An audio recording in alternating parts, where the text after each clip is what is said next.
Big episode today. We're going to be moving through the month of June pretty quickly with some critical situations that pop up. We currently sit at 24-39, which is pretty much a signal to me that this season is a lost cause, so we want to move through this season as fast as possible. So we got scouting to do. Let you guys get involved on the scouting process and who I'm scouting, who I'm looking at for this upcoming draft. We'll get into the draft in this video as well. But for the most part, that's what this video is going to be, is just kind of zooming through the season and getting to the good stuff, like this Michael Toglia solo shot to make it 6-3. We got the insurance run here in the top of the ninth as well. Make it 6-3. We're going to get this W here over the Pirates at PNC Park. And, you know, I love to see this from Michael Toglia. We've had a couple trade offers for him, for some young prospects at first base, no less. And you know what? I'm just like, you know what? I believe in Michael Toglia. I think he's going to be a fine player for us at first. Let's just stick to our guns, not make any sort of bold moves that we don't really need to make, right? Right. Rockies will get a W here in Pittsburgh. Mitch Keller, 9 hits, 7 Ks, 3 earned in 4 2/3. So just a lot of hits. The whip was really high, but the strikeouts were pretty good too. Rockies, 15 hits. So we've had these types of games where our offense kind of explodes, which is kind of random a little bit.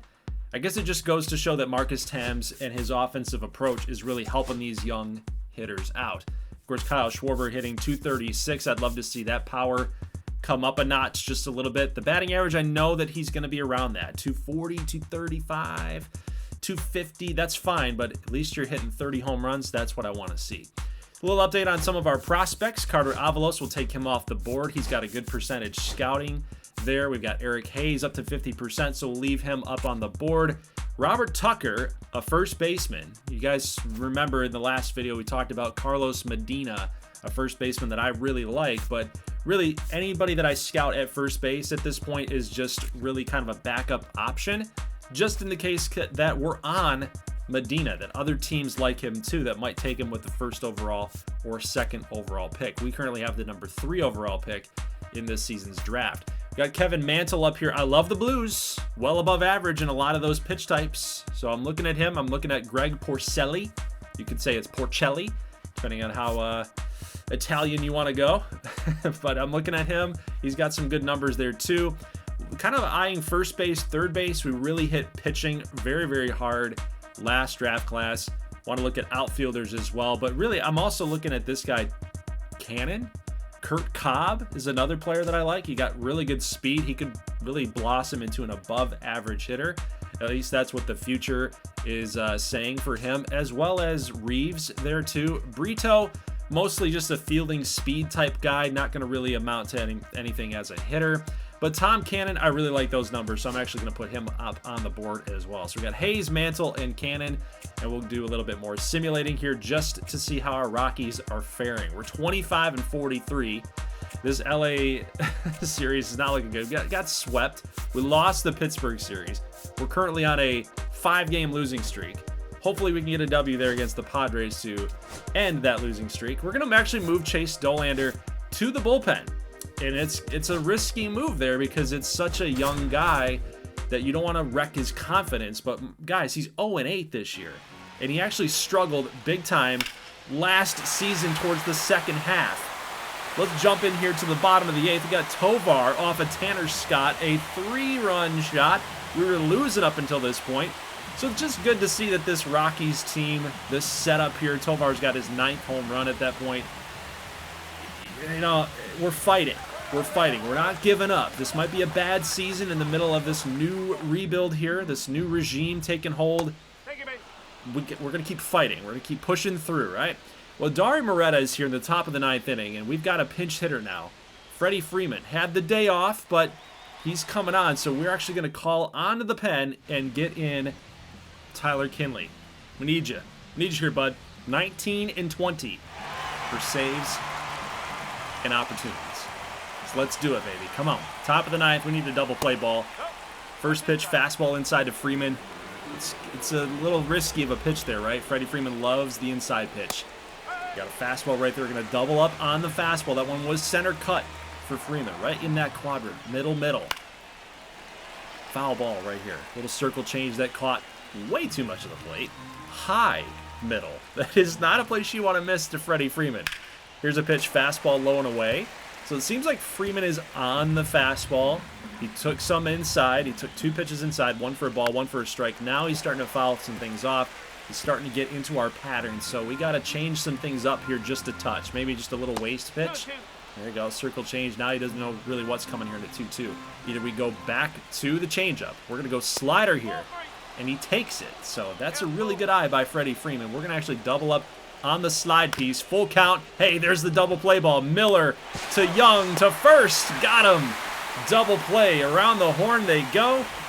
5-4-3. Dodgers down to their last and final out of this game. A little comeback here by our Rockies. Again, we are not going to give up on the season. We might be in a lost cause of a season. But you know what? We're not going to quit. We're not going to quit. This is a part of the rebuild. We want to see what we have, right? Marcus Thames, new leadership, new GM leadership here by yours truly, Doug Gold. We got to figure this thing out, man. We got to figure this thing out. Everybody that wants to be here, they'll be here. They'll give it their all. Otherwise, you'll be traded. You won't be re-signed. You won't get the money. You won't have a contract extension. That's how we're going to operate things here. Let's get this some more scouting here. We got 2 catchers up on the board, Josh Bennett and Howard Oliver. I love like the boomer names for these guys. There's one thing that I wish MLB The Show will do, maybe in 26, maybe it's a 27 wish list item, but we got to get some better names in here, guys. We can't be continuing to roll with Clyde and Howard and Raleigh and just weird stuff. This isn't the 1880s, guys. All right, so the month of June is over. Agnos pitched well in June. Jeff Criswell pitched well in June. Ryan Ritter actually is on the come up too. So I'm kind of excited about Ryan Ritter. We got some May notifications to clear out here as well. But Agnos actually posted back-to-back really good months of pitching. So that's kind of catching my eye. Even though he's got a deep potential, the production is there. Kind of love to see that. But you can see Juan Nava there down in Double-A. He's 19 years old, 74 overall now. He's actually seeing some nice progression there. Actually pitching very well in Double-A. Again, I want to keep him here down in Double-A. I think he's meshing well against the competition there. I think you keep him down there just because, again, with the 3-pitch pitchers at the major league level, they can rule some things out depending on the count and how you've been trying to set them up. It's just 3-pitch pitchers are kind of going to struggle a little bit, right? It's mostly what relievers have. They don't have a full repertoire of pitches that they can rely on to get you through 6 innings, right? Sometimes 7. So we can see some other numbers here. Again, Chase Dolander, he's 2-9. You got Kyle Freeland here pitching better in a relief / 6th man starter type role. Carson Palmquist doing very, very well. There with a solid ERA down at the AAA level. Relief pitching has been very, very good. Otherwise, Andrew Kittredge has been awful. But everybody else has been pretty solid. Joe Ross has been good. You've got Dario Moreta has been good too. Gilbreth down here as a left-hander. He's been all right, I believe. So I think at this point, Kittredge, this experiment here, I just signed him for depth. That's really all that I was looking at. He had a high interest motivation for signing this past offseason. And I'm like, you know what? We just need to better our bullpen as far as talent goes, so let's bring him in. But now it just hasn't worked. So he's 0-6. His ERA is terrible. So we're going to designate him for assignment, and we're actually going to outright him to AAA and hope for the best. Like, who else can we possibly call up here that can help us out? And I think I have an idea of who that might be. It's going to be Carson Palmquist. The man's 6-7, almost nearing 100 innings pitched at the AAA level. His ERA, his whip has been good. I say let's just give him a shot. He's another left-hander. We always need those guys, and he'll be brought up there inside of our long relievers with Kyle Freeland. So we have at least another option. If we don't want to do Freeland, we have another option at play there. So month of July, here we go. We have a little simulation here. We lost the series against Minnesota. We lost the series against Texas. We won the series against Cincinnati. So, I don't know. It's a little bit of a mixed bag to start the month of July. Maybe if we have a good draft, it can set the tone for a better second half. So here we go, guys. Pick number 3. It's between 2 players for me. It's either Terrence Harley, the outfielder, or Carlos Medina, the first baseman. The only thing reeling me back in to not take Harley is the fact that Tolia's getting a little bit older, and it looks like Carlos Medina at 18 years old, guys, is an offensive machine. And you know what? In Coors Field, I think we might need a guy like that. We've spent so much time last year doing pitching. I think it might be nice to have ourselves an offensive piece. So here we go. Here's the draft. The Marlins will select Reggie Hernandez. So you know what? Nate McMillan, the projected #1 overall player, is still up on the board. He could fall to us. I've seen it happen before. So the White Sox are on the board, and it looks like with that long hair, it is, in fact, Nate McMillan. So that kind of sucks, but I think that presents us a really good opportunity to do what we wanted to do to begin with, to go after Carlos Medina. It would have been nice to get Nate McMillan here. I probably would have had a really, really tough call to make if between McMillan and Medina, but I think it's a pretty easy decision. Don't you guys think? The arm strength, the accuracy, the reaction, the fielding numbers are going to be there in the future, the contact, the power, everything's there for Carlos Medina. So you know what? It's going to be Carlos Medina. Hopefully he's not a B. Hopefully he is an A. Hopefully it's not towards that C potential. It's still a possibility that it could be a bust. Between that 73 is a minimum potential rating there. So I'm a little concerned, just a touch. I really was hoping that range would have been knocked down just a little bit there, but I think he's going to be all right as a solid player. So looking across the league here for round 1 results, if there's anybody else that we were eyeing, maybe like Howard Oliver, the catcher, he would have been a nice get as well. But you know what? We've also got Eric Hayes sitting here too. He's 90% scouted. The speed is what's really catching my eye. Again, we're trying to focus on defense for our outfielders, defense for any of our position players, actually. We want to be built on a speed, defense, pitching approach. I'm also looking at Jack Trent here as a closer. I don't normally like to take relievers in the draft. You're going to have to eventually. But in a competitive balance round A, maybe this might be the pick for him. But I think we're going to probably go with Eric Hayes, the right fielder, just because, again, of the speed and the offensive numbers that he's going to be able to get to down the road. He's an 82 to 93, so the minimum is a B potential. He could be an A, which would be really awesome. He can play all 3 outfield positions. So we'll take him. We'll take Jack Trent in the very next round. Kind of a risk for us because, again, he could have been taken in that round. So I'm excited that he fell and he came to us at that point. Now, as for round 3, at pick number 80, there's a couple ways that we could go here. But you know what? As far as players that have been scouted, we're looking here at number 80 overall. And Josh Bennett, the catcher, a 84, I believe that was, to a 97 potential. Like, why not take that guy, right? He's rated higher than we're currently at inside of the draft with our pick number. So we're also here at pick number 110. So I kind of like some of these guys like Philip Tanana, 76 to a 99. So it's kind of a boomer bust pick here for another outfielder. Dr. Exami opted out. He is a junior college of 2 years, so that, you know, there's some concerns there with Tanana, but again, pitching, defense, speed, I kind of like the idea there. So far, I'm really excited about our draft picks. I really am. You know, it could turn on its head here once we start getting these guys signed up and get into the month of August, which again, I'm going to showcase to you guys all of the MLB. So then you guys will be able to see kind of how we did stacking up against the rest of the league, the rest of the competition here. So round 5, round 6, I'm not too excited about some of these picks like Tanana or Ikeda. We don't know enough about them, and I'm kind of taking some flyers here, even with this guy, Mike Sharp. Like, I like the blues and the greens mixed in there, but again, 10% scouted. I have no idea. You know, we need relievers, and that's like the next best thing up on the board for us. But, you know, the first couple picks here, competitive balance round number 1 with Hayes and Medina in the first round. You got round 2 with Jack Trent. I think I like those picks, guys. Josh Bennett might be a sneaky little add there too with 84 minimum potential. Tanana could be a 99. You know, you never know. Mike Sharp could be a 97. Not likely, but there is a chance there. So we'll continue simming on. I thought that was a successful draft. Again, I could be proven wrong. We'll see once we get going here. But Home Run Derby, I'm actually surprised that Kyle Schwarber is not listed in the Home Run Derby. That might be a little bit of a snub, to be quite honest with you. Looking at the All-Star team here for the National League, we've got some surprises like Daniel Nunez. Loizaga is on the comeback trail, apparently. But nobody there for our Rockies. And then for the batting order, Again, doesn't look like any starters for our Rockies, which is not surprising.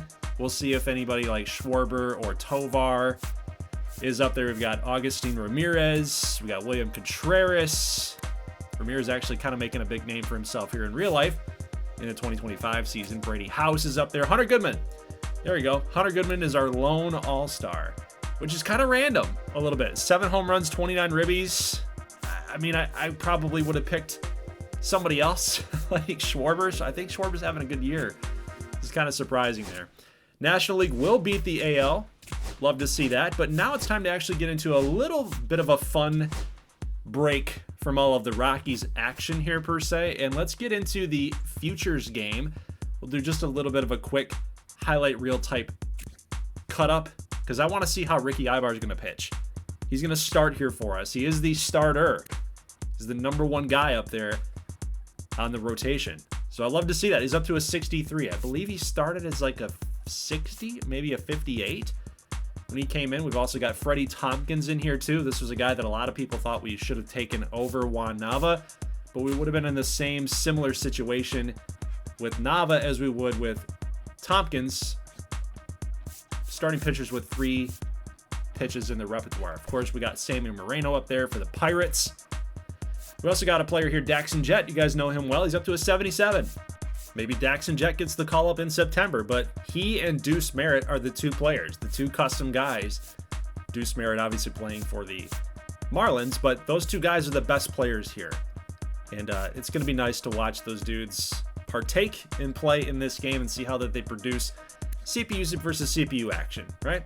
So again, for Daxon Jett, I think of him more as an outfielder, but he's going to play second base here in this futures game. We've also got Felipe Luis for the Detroit Tigers. Easton Maloney. Stan Wolf is another custom player that I think he does get into this action, but he doesn't do enough for me to actually show it. But he's in the New York Yankees organization there, a 75B.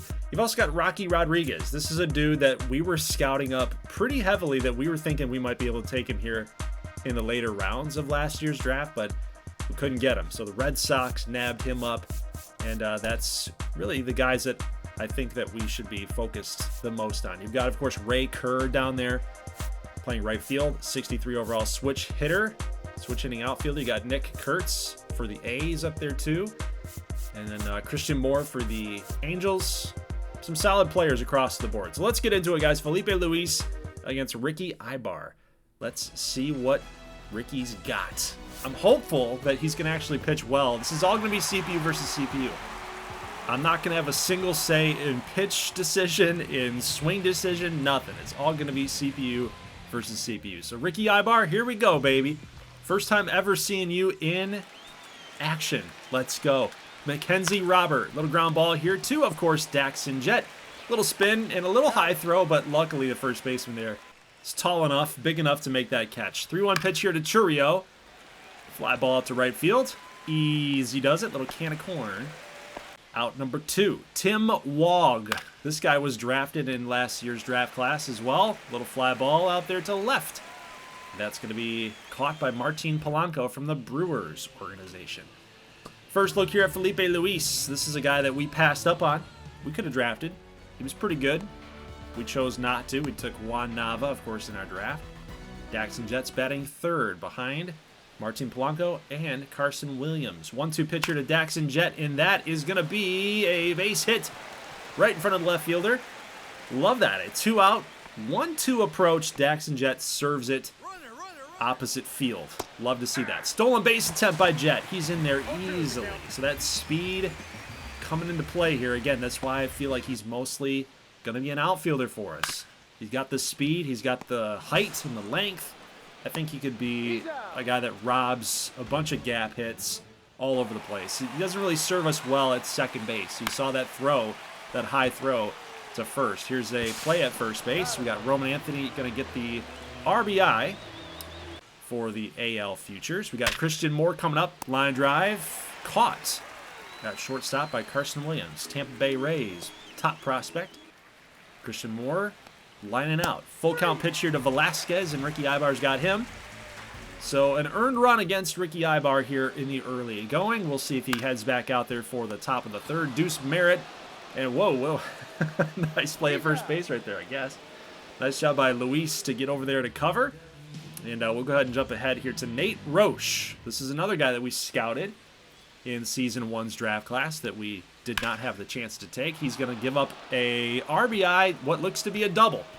We'll see if Polanco can get there quickly and get this back in. It could be ending up being a triple. Mackenzie Roberts got a lot of speed, but it's just going to be an RBI double. And the AL futures are on top 2-0. So now it's up to Freddie Tompkins to shut this thing down. He's got Christian Moore up. He's going to get him to swing on through the 91-mile-an-hour fastball. It's a quote-unquote fast ball. What about Ralphie Velasquez? Striking out as well. Freddie Tompkins got the strikeout pitch working, man. They just can't hit him. He's too soft. He's too slow. Ray Kerr popping it up. Jet is there, making the catch, and that is out number 3. So the AL futures get shut down by Freddie Tompkins. It's 3-0. What about Dax and Jet's next appearance here? A little check swing, and oh, hey, third baseman Anderle. He didn't have to do that. That's all for show. He did not have to do that. That was just like saying to Dax and Jet, you think you're one of the top prospects, buddy? Watch this. Take a look at this. Look at the glove. the Flames glove, too. Love that. So Anderle is going to get Dax and Jet. You got Deuce Merritt swinging through a breaking ball. Not a good approach there by the young catcher. Let's jump here to the top of the 5th. Sammy Moreno's out there, 2 down. Still a 3-0 game. So really just trying to get you guys familiar with some of these players that we're going to end up seeing here in this franchise series in the next couple of seasons. Like Rocky Rodriguez. He's going to make an appearance here. We could see him in a few seasons. Walker Jenkins going to get him to strike out. Still bottom 5. Cam Collier, what about you? 3-0 game. NL just trying to get up on the board. Line drive deep to left, but that'll be caught out there. Nice play by Churio. And that'll end the inning. And the American League will end up finishing us off here in the National League. And it was a blowout. I believe it was like 11-0 was the score. Yeah, 11-0. We had 3 hits. Luckily, though, Ricky Ibar, he pitched well. In the 2 innings that he was involved, he pitched well. So I'm happy about that. Dax and Jet had a hit too, so I was happy there. Of course, Christian Moore had a home run. Angels are really excited about him. Felipe Luis pitched well, 2 innings. Stan Wolf got in, by the way, so I know Sports Gaming Josh, I'm calling you out. That's your guy. So just know that he got in, and he actually pitched fairly well. Sammy Moreno did well. Freddie Tompkins did well. So really all the guys that we were eyeing actually did pretty darn well. Carlos Medina will go ahead and sign him up. Eric Hayes will sign him up too. So our first 2 picks of our draft all signed up, and we did end up signing everyone. So just a little FYI there. Now as we move over to the trade deadline, there's a couple guys that I'm thinking about moving on from. I kind of want to keep Kyle Schwarber for next year. We did sign him to a multi-year contract. I think this team's going to be a lot better next season than they are this year. So I think Schwarber's kind of playing the long game here. I don't want to give him up. The power is not easily replaceable. So we'll leave him off the trading block. We'll put Tyler Kinley up there. I think that he would fetch a little bit of value. Same thing here with Ildemaro Vargas. We'll put him up on the board because, again, he's a Rule 5 guy, but I think we can move on from Vargas. I think there's other players in our middle infield that could fill in the role that he has done a nice job of. It's allowed us time to let Cloutier and Dax and Jet grow down in the minor leagues, and maybe eventually we can get those guys called up. So Vargas, kind of a stopgap bridge type player, and we'll see if we can fetch any value. So first trade up on the board, guys, is Joe Ross, Tyler Kinley, and Dylan Jorge, a shortstop. Just because the Red Sox say that they need a shortstop, I figured Jorge is kind of the player that's being added into this deal to make it happen. But we're going to go after a starting pitcher, Luis Perales. And you can see that Joe Ross there at a 74 overall helps out the Red Sox bullpen. But I want something back here. I want a young pitcher back. And I kind of like Luis Perales. He's actually not pitching too great. He's kind of a mediocre guy right now across 98 innings in AAA. But you know what? You watch real-life film of Luis Perales, and he's got that funky little delivery. It's almost like a little bit of Peter Fairbanks with that little stutter he's got there right in the windup right there before release. And he comes right over the top. So it's like a Giolito / Pete Fairbanks type deal. That fastball only hitting about 91. But you know what? I like him. I think he's going to be a solid little player for us. Even if he's just one of those guys, it's like a number 5, number 4 starter for us down the road. He's still a dude that's going to induce some ground balls with his repertoire. High fastball really helps out the curveballs and the changeups low in the dirt. I think he can be effective for us as a 4th, maybe 5th starter type guy down the road. So now for the Twins, we're getting a little bit younger in the bullpen with a couple of 28-year-olds. So we got rid of Joe Ross and Tyler Kinley. We're going to acquire 2 more relievers in Louis Varland and Yuri Rodriguez. For Ildemaro Vargas, this is just kind of a ticky-tack move, just a tit-for-tat move. It's just one of those deals, nickel for a nickel, dime for dime. Nothing really to write home about. We weren't going to get a ton of value for Vargas anyway. Might as well just rebuild the bullpen that we just got rid of, right? So now this trade, I thought about this move. Sam Hilliard going back to the Braves for Jared Kelenic. Kelenic, of course, not getting a ton of love out there in Atlanta. He's kind of a failed prospect, but it just didn't really make a lot of sense. Both guys really look kind of the same in that sense, so it doesn't make sense for the Braves. It doesn't make a lot of sense for us to pull that move off. So we're actually going to go out here to Texas, and we're going to look at Cameron Cawley. This guy's got some speed. He's effective at base running. He can steal some bags. He's also got really good contact skills as well. Cameron Cawley helps us with the positional depth inside the organization at second base. So I like him. I think he's going to be a solid little player here. You just look at the swing. He finds gaps. He finds holes. I think he's a solid little player. And again, with the speed element to his game, he had 3 stolen bases in this game, and they didn't even throw down. They just quit. He was just going to get the bag. So we're going to trade Sam Hilliard for Cameron Cawley straight up, and I like that move. Second baseman, 64 overall. You can see, again, if we stick Daxton Jett into the outfield, Cloutier is really our main second base prospect. We got Amador sitting there. We got Cameron Cawley now, so we actually rebuilt some of that depth there as well. So on a corresponding move, we'll call up Yanquiel Fernandez to fill out that 26-man roster as we head into the month of August. We're sitting here at 37-72 heading into the month of August, guys. It's not looking great. We could potentially have a 100-loss season. That would not be good. But you know what? The writing on the wall, our draft class was amazing yet again. We knocked it out of the park. We got Medina there with a B potential. Eric Hayes is a 59, but again, that's fine. But the B potential in that 98 speed, he's going to be a really, really solid player for us. Jack Trent is an 80 potential. He could move to a C potential as well. The potentials can go down, so I'm a little anxious about Jack Trent. We got to manage him appropriately. Josh Bennett is an A potential. Philip Tanana is an A potential. Ikeda is a C. I'm happy with that. That's fine. But then you got Mike Sharp, the reliever, at a B potential too. Man, we killed it. Look at Medina. A 75 overall B potential play. 18 years old. He can play the outfield too. I didn't even notice that. But 70 contact, 69 contact. You got Hayes with some workable numbers as a baseline for contact and power, but the speed is the name of his game. You got Trent, who's a fireballer. You got Bennett with some contact and some power against left-handers. He's a really good defensive catcher as well. Tanana is a really fast guy. Again, he's got some numbers there to work with down in the minors. Ikeda is pretty solid too. Dude, I'm happy with this draft class. I'm really happy with this draft class. I might be more happy about this class in Season 2 than I was about Season 1. But I'm anxious to hear what your guys' thoughts are, if you think that we cleaned up here or not. But looking across the league, we're going to spend the next couple minutes here taking a look at other clubs and seeing how that they did. A lot of B's, a lot of C's, and a lot of D's. I don't see a lot of A potentials here for a lot of these teams. We got Jimmy Kaufman for the Yankees at an A. Roger Morales, the closer, at an A. I don't really count closers. They always overhype the closers in potential for some reason. But the White Sox, they had a pretty good draft.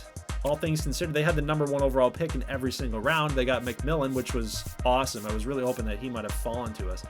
Again, I would have had a really tough decision. Do we go with McMillan? Do we double dip on the pitching back-to-back years? Or do we go with Medina like we did? Tigers had a solid draft. You got some B potentials in there, so sprinkled in some C's. Johan Arturo is an 89 potential at a starting pitcher, so the Royals had a decent draft. I think we won the draft. We're already in the AL West, guys. I'm not seeing any other team that blew us out of the water. What do we have? We had a couple. What do we have? 2 A potentials, and a lot of B's mixed in there. Slinger was a good pick for the A's. 90 plus potential there. Brett Gutierrez, a good pickup there. 92 potential there. So a couple guys at the number 3 overall pick that we could have taken more of a leap on, I think. We would have gotten the A potential, but that potential rating is not everything, right? The good starting point. I think Medina has the best starting point. I think he was a 72 overall. I mean, outside of McMillan, who I think was in the 70s as well. But yeah, Medina's going to be a boss, man. He's 18 years old. Terrence Harley's up there at an 86. Could have taken him, but I think again that first base position, it was the right move. Like let's be honest. We got outfielders, we got Cloutier, we got Dax and Jet. Both guys can play outfield down the road. They got infield eligibility too, but I think that first base position, I think shoring that up for the next 10 years with Carlos Medina, boom, dude, we figured that out. Easy money. Yeah, I don't see anything, guys. We're all the way here to the Cardinals. We got the Diamondbacks. Another closer with a high potential. Like, that's their best pick. I don't know, man. I think we won the draft. We got 2 A potentials right there. Bennett and Tanana. Carlos Medina really close to an A. Eric Hayes close to an A, both at 86 potential, man. I'm excited about it. So we actually simulated the entire month of August. But where we stand right now, we are 48 and 89. So I think where we had 70 plus losses there in the month of August. So it still wasn't a very good month. We're heading into September. September 1st is where we're at. We're going to simulate and get into some more critical situations and get the month of September all finished out in the next video. We're going to get into some critical situations, maybe even full game action here in September to finish off this season. Then we're going to get into the off season and do a little spring training in that video as well. So it's kind of a weird video coming up here next time, but after that video is done, the very next video, we'll get opening day action. We'll get some more of the season 3 season going on. So now that we're starting to get a little bit better, we've got our prospects kind of building into our organization and seeing those guys produce and progress. Now we're going to start moving a little bit slower. So I just want everybody to be clear on kind of the trajectory or the route of this franchise series. Season 1, Season 2, kind of going a little bit faster because we know we're bad. We're trying to just acquire talent, do good in the draft, do well in scouting, of course, the offseason, and make savvy trades and moves. But now that we've started to acquire all these players that we're kind of building our future around, now it's time to start to slow down just a touch and start getting into more gameplay. So guys, leave a like if you like this thing. I'll see you in the next one. As always, thank you so much for watching, and peace.